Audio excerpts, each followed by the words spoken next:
was named for the Treaty of Ghent, which ended the War of 1812. The oldest section of the neighborhood formed around the inlet formerly known as Smith's Creek. However, it was later renamed The Hague by two Dutchmen, Mathieu and Bazaveen, who worked for the company that developed the area. The neighborhood and its layout are modeled after South Holland in the Netherlands. Today we will tour the Chrysler Museum and Glass Studio, which anchors the Hague district of Ghent. Hi, I'm Kathryn Kramer. I'm going to show you around two of my favorite neighborhoods in Norfolk. The historical charm of both Ghent and Freemason are paralleled only by the gorgeous homes, charming restaurants, and stunning museums and galleries that characterize the neighborhood.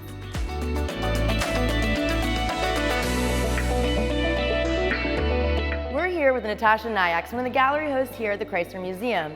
Natasha, thanks for meeting us. Thanks for having me. Why don't you tell us a little bit about the history of the museum? Sure, I'd love to.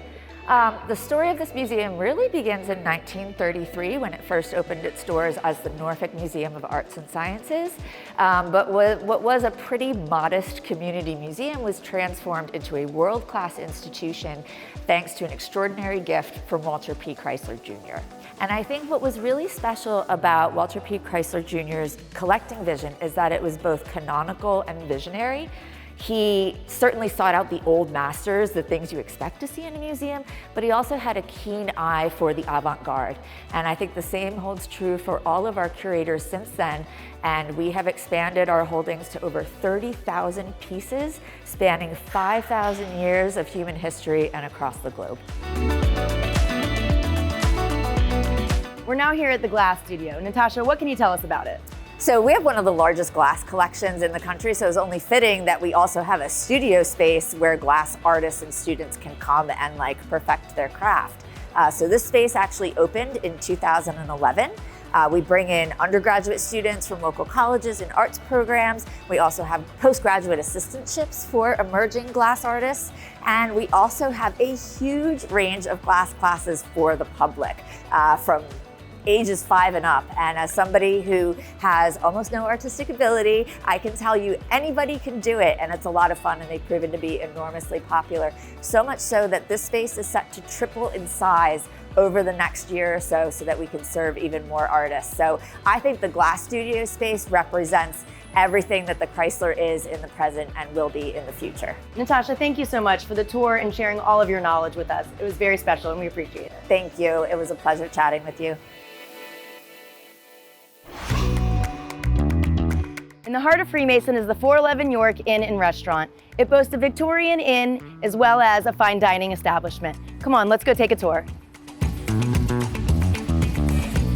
Hey Malia, how are you? Hi, welcome. Thank you so much. Thanks for having us. Absolutely. I'm here with Malia McGee, one of the co-owners of the 411 Inn and Restaurant. Malia, why don't you tell us a little bit about your vision for the property? Absolutely. So it's been a bed and breakfast for about 20 years. And when we decided to take it over, and we wanted to modernize it. It was built in 1893, so we wanted to give it a new and fresh look. And you have done so. It is absolutely stunning. Wonderful. Thank you so much. And would you like to see some more? Absolutely. Let's go. Oh my gosh, Malia, this is amazing. This is the Magnolia Suite. This is usually used by our brides to get ready. Otherwise, it's a gorgeous suite. We love all of the wallpaper. This is actually the Queen's mattress. It is made locally in Norfolk, but it has the patent for Buckingham Palace. Why don't you tell me a little bit about the renovation process that it took to get here? Yes, it was a year and a half of renovations. We were actually doing the restaurant and the bed and breakfast at the same time.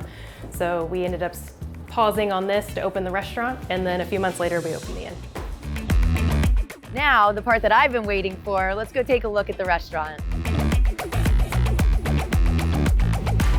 Can you tell me a little bit about your vision for the restaurant, about how you came up with the concept, kind of some of the things that you feature? Our take is mid-Atlantic cuisine with a focus on seafood and seasonal ingredients.